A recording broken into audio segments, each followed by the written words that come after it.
The views and opinions expressed do not necessarily represent those of Access Fort Wayne, the Allen County Public Library, or any other supporting group. Get involved with Access Fort Wayne and make your own television programming. Call 421-1250 to find out more.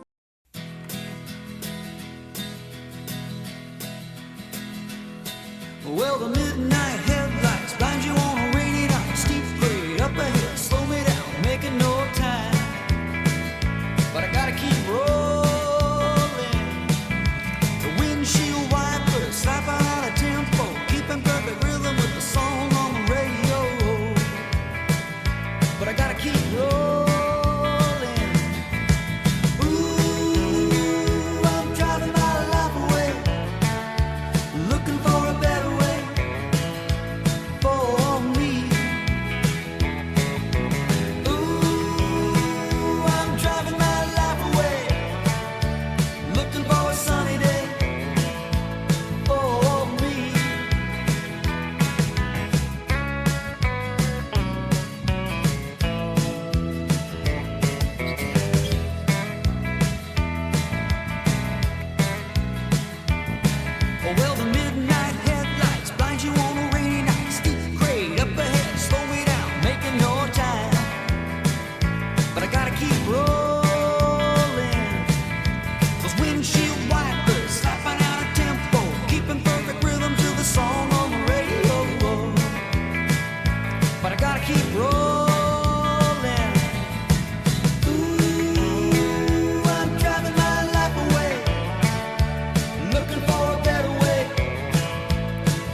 This one is so cute. I still think this is so cute. Yeah. They have this one out there at Trusted Foot. It's so cute. Tomorrow we'll be picking up trash. Go ahead. Okay, we are back out here at Trusted Foot, and this is very small. It's a real tiny Irish foot. This is real cute. We need to get the wide shot of it from the outside. It's real nice. You got your steering wheel here. You got the seatbelt here. You got your partnership flag thing. Wow, this is nice. Nice seats too. Yeah, it is. This is real nice. And it's so small too. It don't even look like a Thomas foot. And stay tuned for more.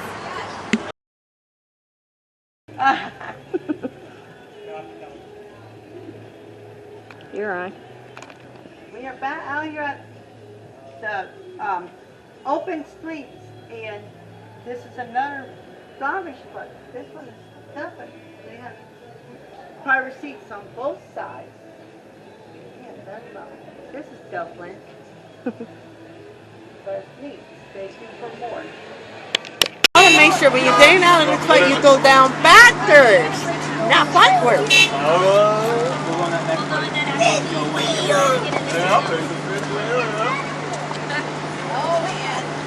Like that. And don't be a hatter.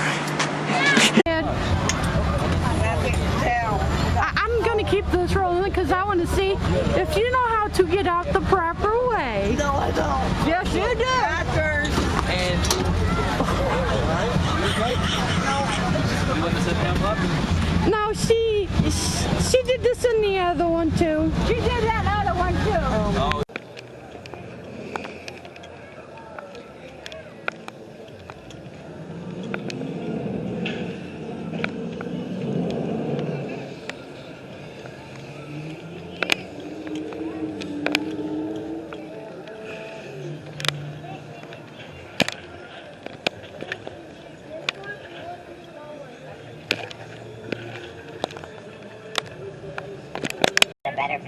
Yes, it is. That's awesome.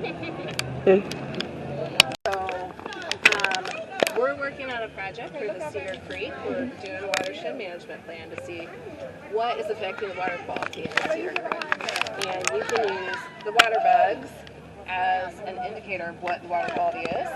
So I went out, these guys here are actually from the Willow Creek, which feeds into the Cedar Creek. And I didn't get as many bugs as I wanted, so we went down to the pond. Grabbed some other things.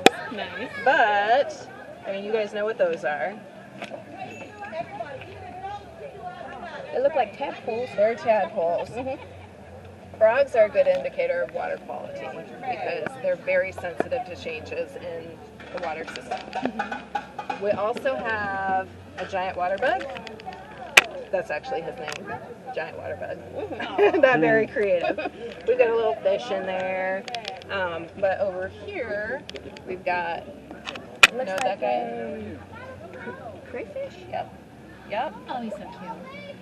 And this is a habitat of a crayfish. So they come from all the way down from the water table and they can dig their way up. And that's when you get these little mud mounds that you've probably seen in the park or somewhere. And then in here, I dumped the crayfish earlier on accident, so sorry about that. That guy is going to grow up to be a dragonfly. Okay. And that is a damselfly. That is not right. But these are dragonfly larvae. This guy, there's two different kinds. So you've got the little guy and then you've got that guy. And they get huge. And they'll eat all these little guys. He will too, that's why he's separate. And then we also have a damselfly larva in here. He's very tiny. Oh, he's right there. You can see him. So little. Yeah. And he'll get big too. He'll get about that big before he cracks open to be a dragonfly. So they'll climb up a leaf, dry on the underneath, and then their back kind of cracks open and the fly comes out. That's cool. Yeah. So if you're ever out on the water, just go up and flip leaves over, and you might see the like a cicada skeleton. You see, you might see one of those there, or you might see one about to hatch out. It's always fun to look. For me, anyway.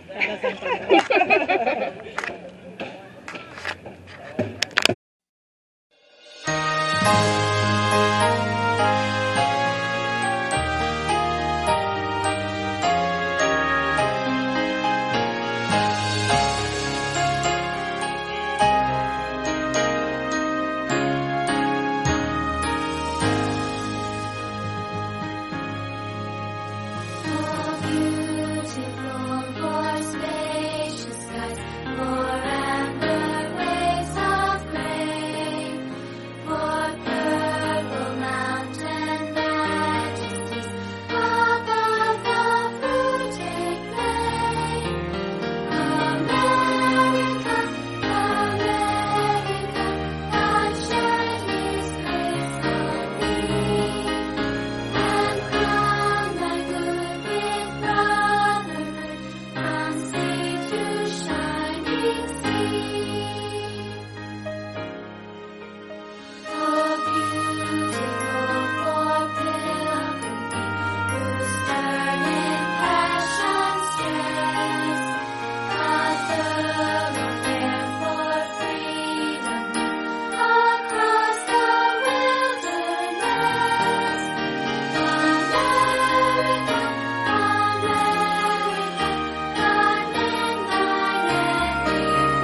and into the 1850s, after which the canal activity really calmed down.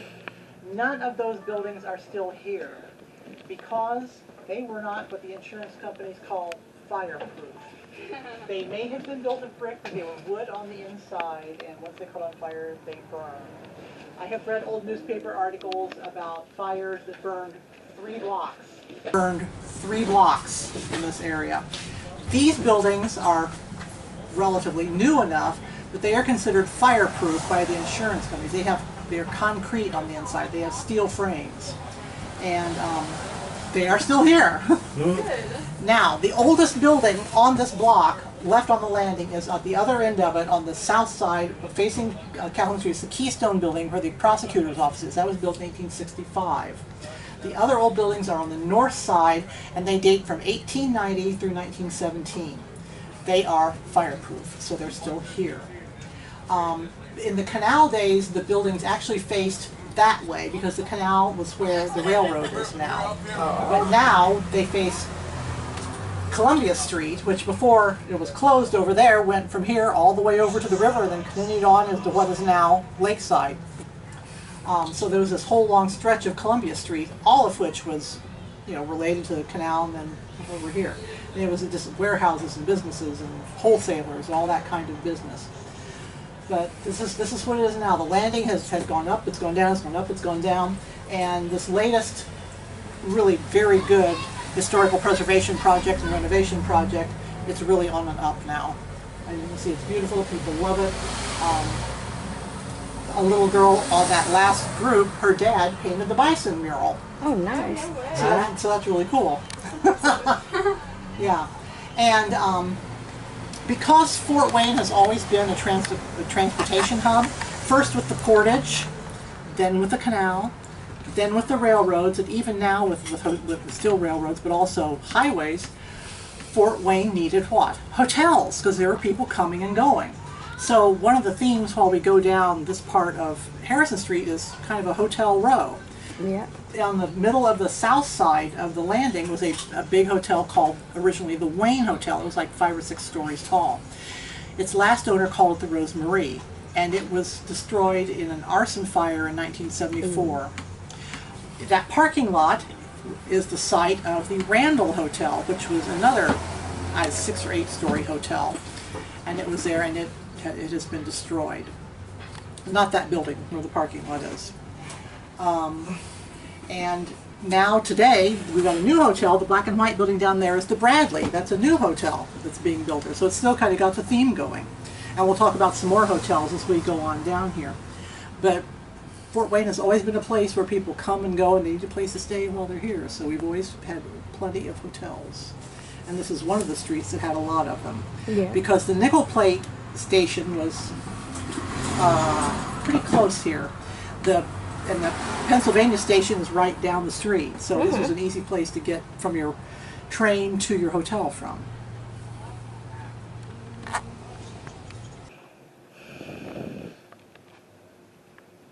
Interestingly, it also had some good saloons.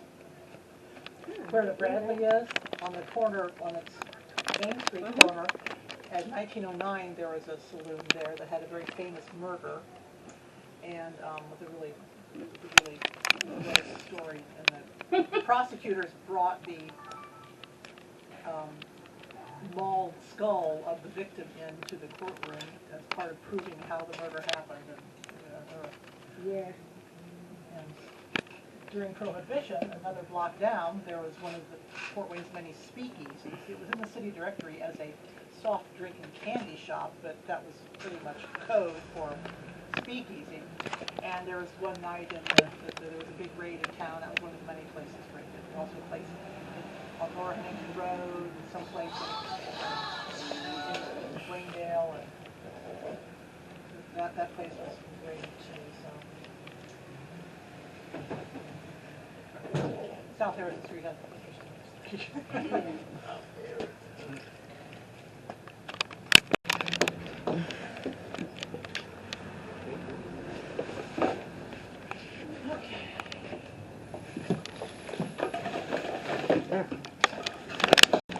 There used to be a bridge at this corner because there was a creek here, because this part of downtown downtown, what is now downtown. It was very marshy. There was a bunch of little streams running through it, and it was so bad they needed a bridge there.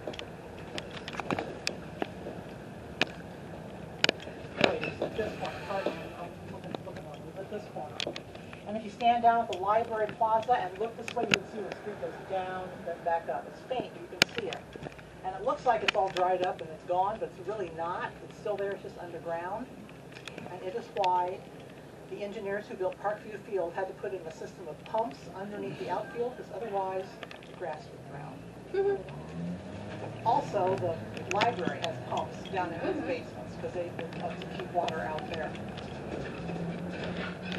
Now there was another hotel up there, the Maltese Hotel, and down here, where the Grand Wayne Center is, on that side, was the Keenan Hotel. That was a 12-story tall grand hotel. Mahogany and marble, the whole shebang. And that hotel had a good 50-year run, but by the 1960s, its rooms were too small, and other companies were building newer hotels downtown.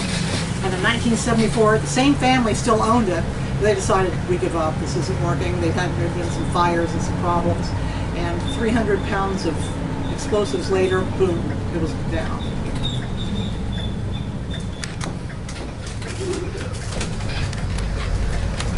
Now, Parkview Field up here is widely credited to be the project that got the new liveliness of downtown started. A lot of people don't realize that this end of it is a public park, and that on days when there's no games, the gates are open and it's free. You can just walk in there, you can walk around. Everything inside there is shut up, but you can walk around, and there's signs that tell you how long a lap is, so if you want to count your mileage and that kind of stuff. I need to turn it. And that was a good investment. And when we turn the corner and you get to see the Embassy and the Indiana Hotel, that was part of the 1920s boom of development coming this way and going that way in Fort Wayne. A really famous, nationally known theater designer designed the theater part of it, but Alvin Strauss, a very well-respected Fort Wayne-based architect who worked all over Indiana and the tri-state area, designed the hotel and the exterior of it. And you see the store windows that go along Harrison Street? Those are part of the hotel, and those are there on purpose, because this was designed to be a businessman's hotel, and the salesmen who stayed there could rent one of those storefronts and show their wares there and sell them to people and demonstrate them to people. So that was on purpose. That's what those are for. Nice. And then furthering the development on down here, we have the Lincoln National Life Insurance Headquarters and the Federal Building, which was built, those were both built in the 1920s. The Federal Building originally was the post office and federal courts. The post office had to get bigger, so it moved out, but that's still the federal courthouse, and this is still part of Lincoln National Life Insurance. And across the street down here on the other side of good old Powers Hamburgers is the Baker Street Station, which was built in the 1920s as the Pennsylvania Railroad Station. During World War II, 3,000 people a day went back and forth through there, getting on and off of trains. And see that big clock down there? Yep. That clock is made out of copper. It weighs 2,000 pounds, and it was originally in front of the People's Trust Bank on Calvin Street. But the architectural firm that owns that and has its offices in there saved it and displays it out in front of their building. It's also an event center. You can rent it. You can rent the big hall for events.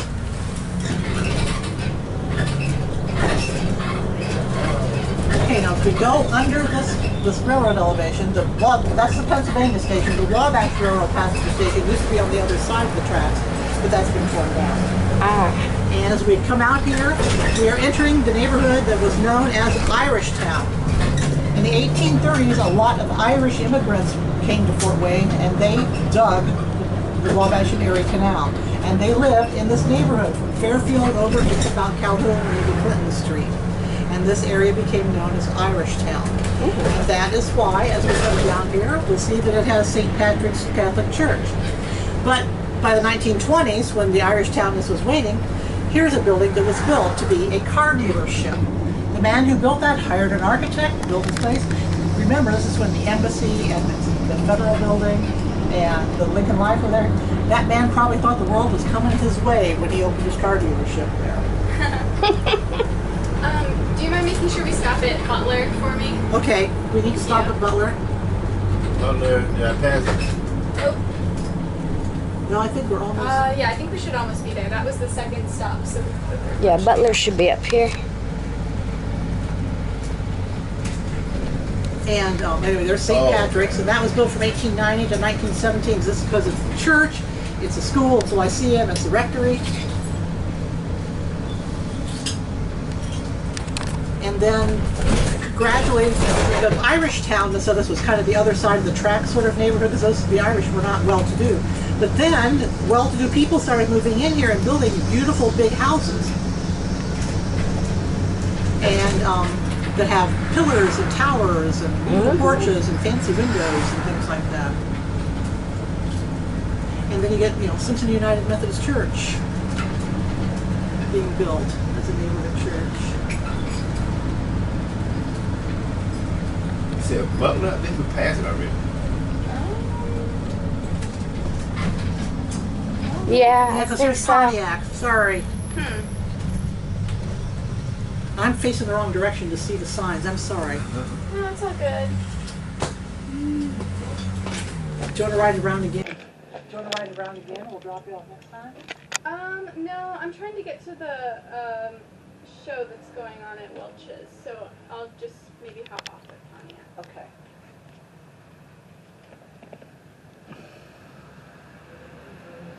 Okay, when we turn the corner, we're going to go past the side of the Rialto Theater, which was built in 1923 by a man who was a Greek immigrant to Fort Wayne.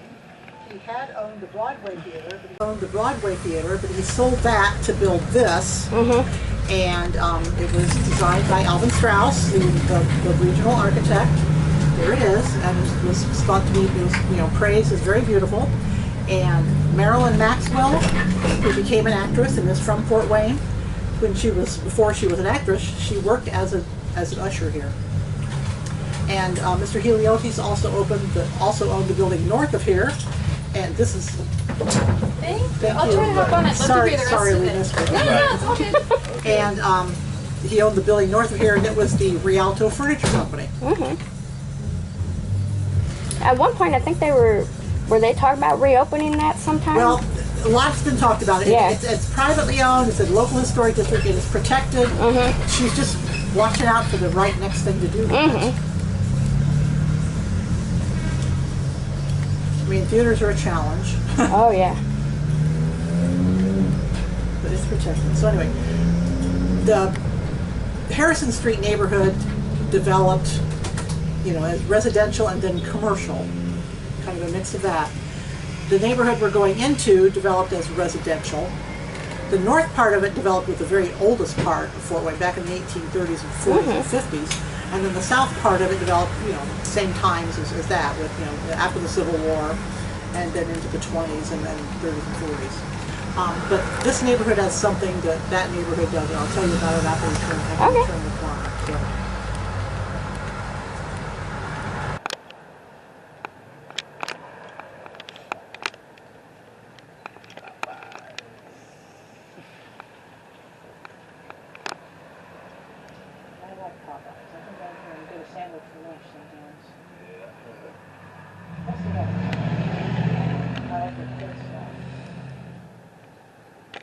Yeah. This neighborhood has, the Harrison Street neighborhood doesn't have, is a big park. And this neighborhood has Reservoir Park. Yep. And it is named Reservoir Park because in 1880, the city needed a way to add water pressure to its water utility, so it built this hill, and at the top of it, it built a 4.8 million gallon concrete tank, filled it with water from deep wells, and then used the height of it to create water pressure to get the water into people's homes. That worked great for a long time. In 1916, Reservoir Park was the site of the city's celebration of the state centennial. They put seating on the other side of the hill to seat 14,000 people, and over a week's time, 50,000 people attended the pageant that they presented on a stage on the island in the pond over there. William Howard Taft, the president, came and gave a speech at the beginning to kick it all off. by the 1950s, the tank wasn't any good anymore, so the city needed to get rid of it. They wanted to just tear the whole thing down, but there are two problems. One, that was very expensive, and two, people liked the hill and wanted to keep it. So in the end, I've been up there once. they cut the top off the tank, drained it, filled it in, and left the hill. So now we have our great city. I like going. You can see everything. You can see everything. Yeah, it's very cool.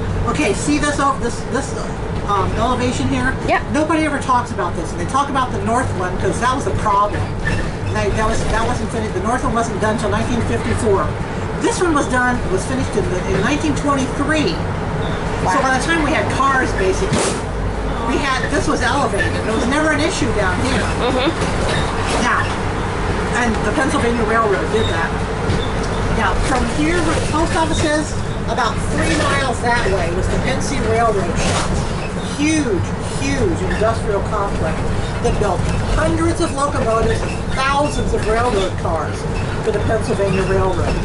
We were big as a railroad center, and that was part of it. That was a big part of it. It wasn't the only shops the Pennsylvania Railroad had, but it was one of them. And we, in the end, didn't build the biggest locomotives in Pennsylvania. We built some of the fastest ones. Now up here in a few blocks, we'll go past the Arch office, my office, which is one of the oldest buildings in town. It was built in 1841. And it is the only building still standing in town that has documented Underground Railroad activities. There are other sites in town that were part of the Underground Railroad, but they're not standing anymore. So this one is still there. It's right up here. You can see it on the left. It's a little greenhouse. Right there? Yeah. Okay. And then look at that right there real quick. That opened in 1924 as a filling station, believe it or not. It was advertised as Fort Wayne's most beautiful filling station, and it was Fort Wayne's first 24-hour service station. The part with the balcony on the second floor, that was the room where the overnight attendant could stay and sleep if somebody needed them. Okay. And there's the Art Museum and the Arts United Center. The Arts United Center is 50 years old this year, and it's old enough now to be officially nominated as the National Register of Historic Places. Oh, nice. And that is underway. It was designed by an internationally renowned architect, and it's a very important building. People come from all over the world to see that building. And here's the gas house. They must be building something. And here's the gas house, which is called the gas house because when it was built by the predecessor of NIPSCO, they made gas here. This was back when you couldn't just get natural gas because you didn't have all the pipelines built. And so they put coal and coke and oil with steam under pressure and made what was called town gas. And that was done there. As you can imagine, that was a very toxic process. That is why they keep having to do cleanups and delay projects like this. And that was why NIPSCO had to do remediation several years ago that closed halls for a while, which they used that time to do a lovely restoration of the inside of their building. Now on the left side here, once we get past the bus area, there's a little stone building. That's an 1852 building.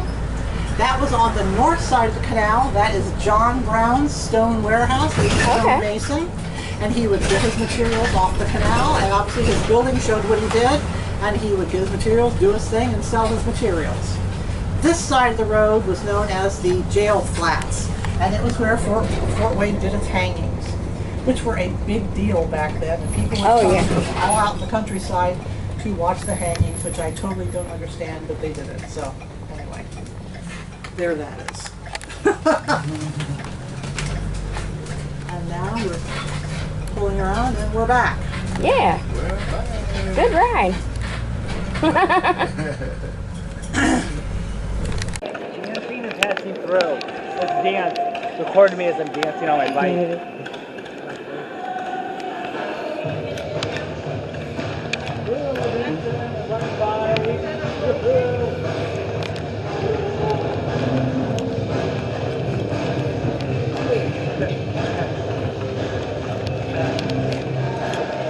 First half, the person in a costume, dancing on a bicycle. Do a tunnel.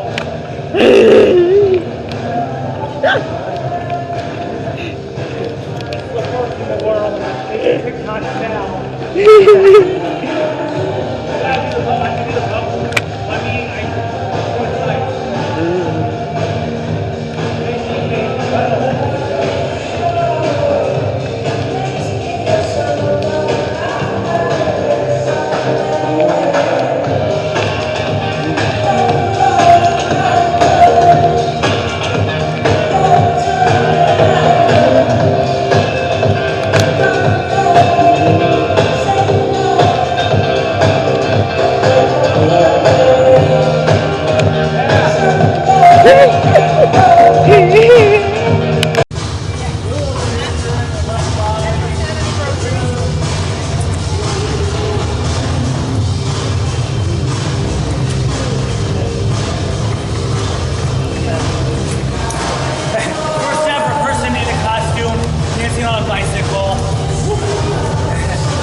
What are you making today, Mr. Kevin? A unicorn hat.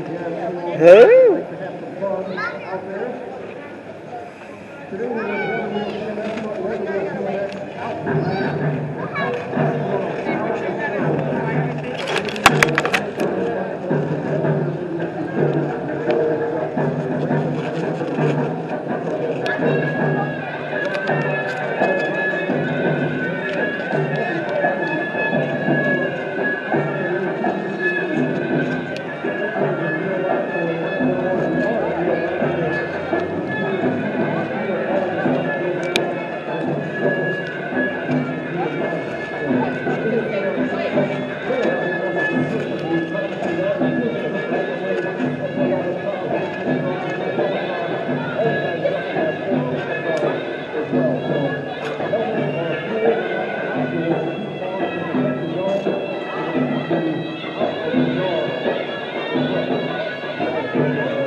It's like I'm living for the first time. Finally living for the first time. It's like I'm living for the first time. Finally living for the first time. It's like I'm living for the first time. Finally living for the first time. It's like I'm living for the first time. Finally living for the first time. It's like I'm living for the first time. Finally living for the first time. It's like I'm living for the first time. Finally living for the first time. This is what you do. This is what you do. You make me come alive. This is what you do. This is what you do. You make me come alive. This is what you do. This is what you do. You make me come alive. This is what you do. This is what you do.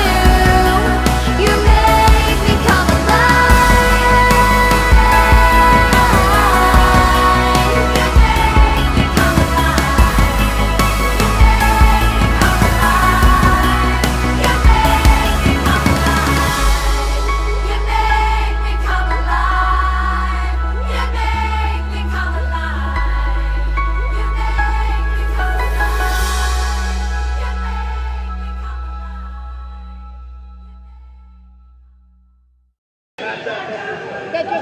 Yeah.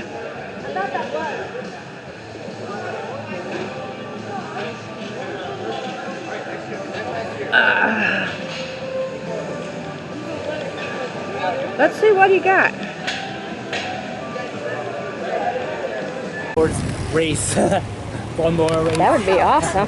They'll go like 50 miles an hour. Uh-huh. There's a... Yeah, street cleaner. A street cleaner. Well, This see, is you could fun. just film some footage and I can use it for my show too then. Yeah. Thanks. And I got pictures, so... I gotta take the ramp.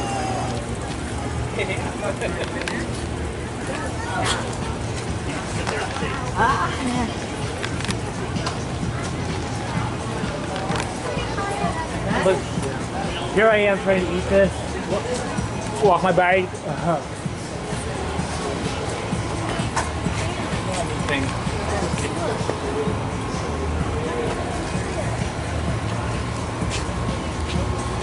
Well, I've had a license to learn. I could be able to drive one of those. I just had to, Oh, yeah? I just had to reactivate my CDL if I wanted to, but Yeah, that's if you want to, though. that's I think possibly a class B. You gotta have class A. Oh, yeah.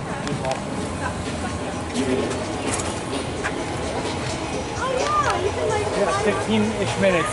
So we're trying to move us along. That building, but I find this stuff on my show too. yep, no.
Not when I was on buses digging.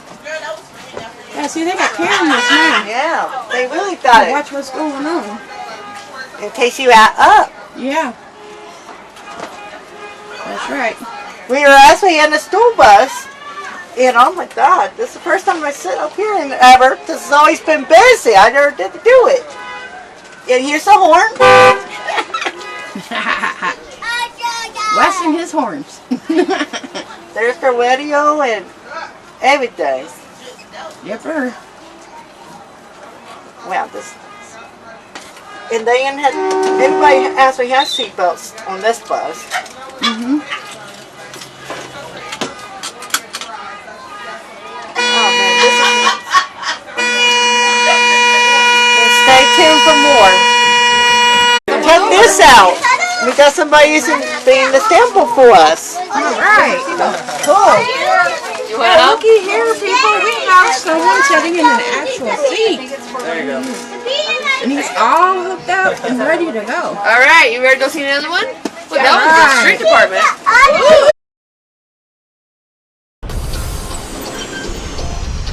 Beginning with the 2018-2019 school year, all LTISD school buses will be equipped with seatbelts. It is important for seatbelts to be worn correctly so that all students are safe while riding the bus. Let's show you how.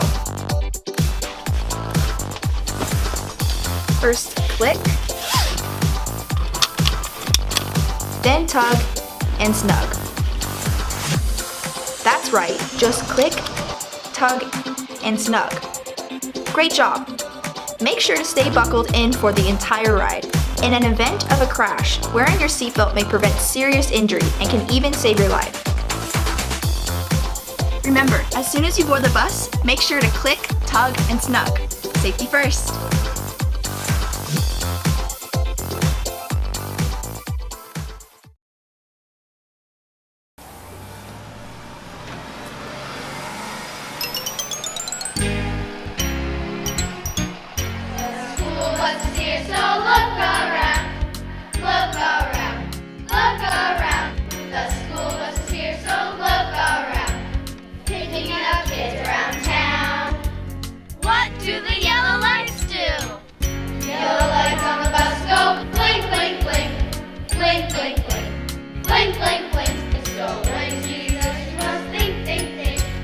I need to slow down. What does the arm on the bus do? Arm on the bus puts sign out, so please don't pout. What it's about is to keep kids safe on the bus route each and every school day. What does the sign say?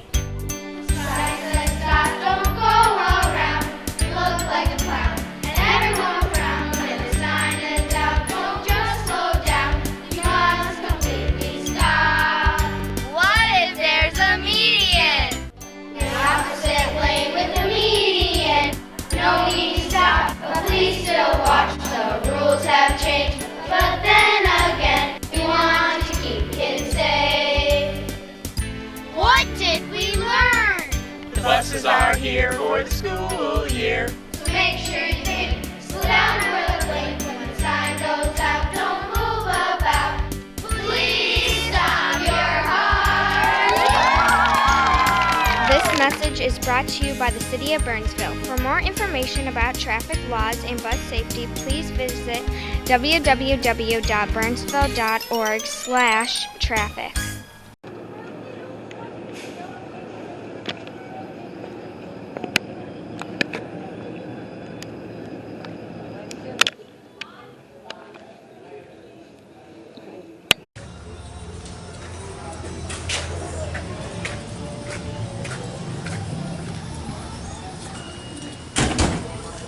They're getting ready to take off.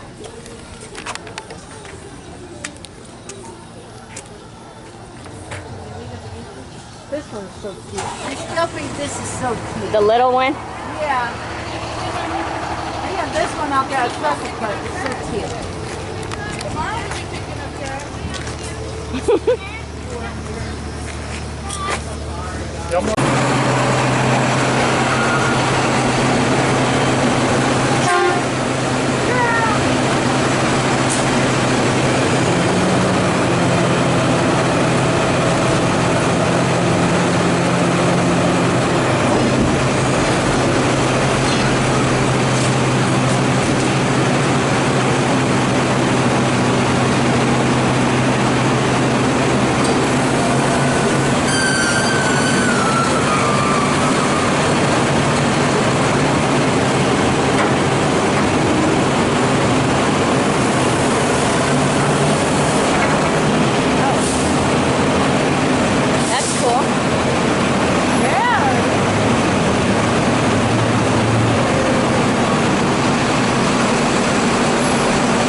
That's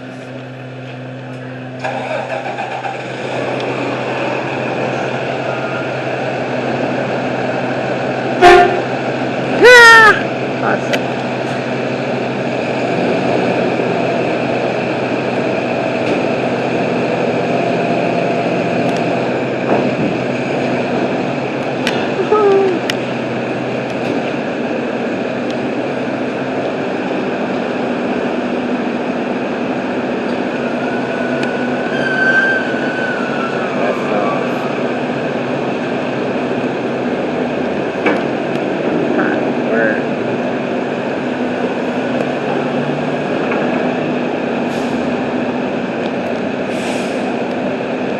Yeah, it is.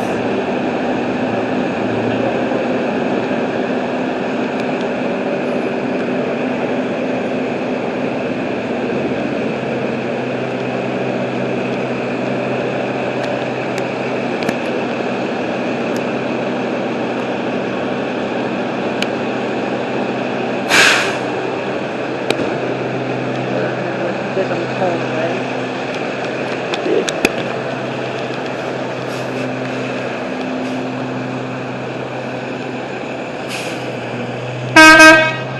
Awesome, thank you.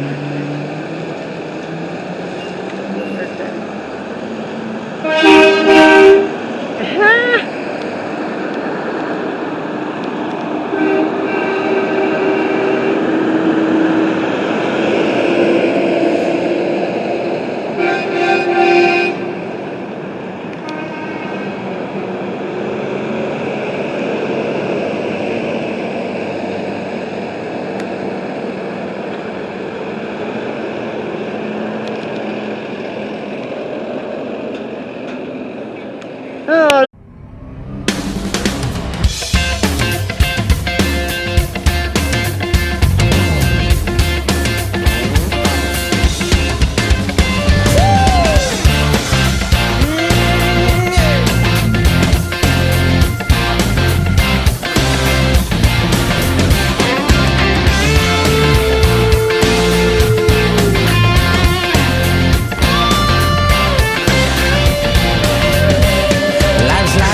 That you travel on, there's one day here and the next day gone. Sometimes you bend, sometimes you stand, sometimes you turn your back to the wind. There's a world outside every darkened door where blues won't haunt you anymore, where the brave are free and lovers soar. Come ride with me to the distant shore.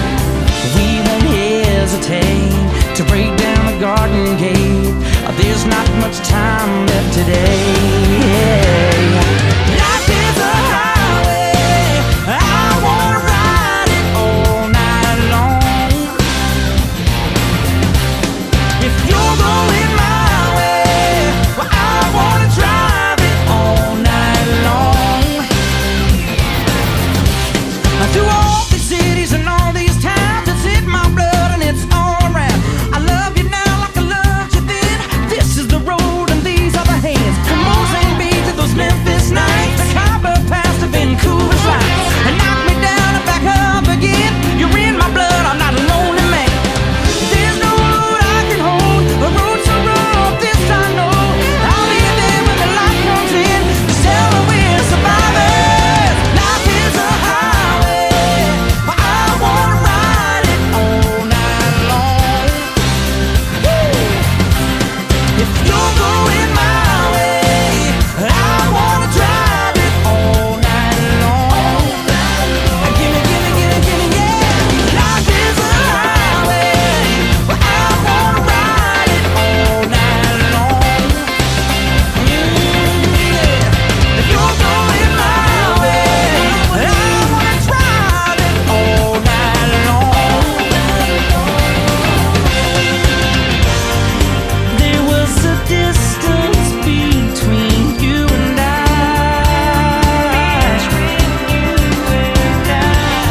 A misunderstanding once, but now we look it in the eye. Ooh,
back up.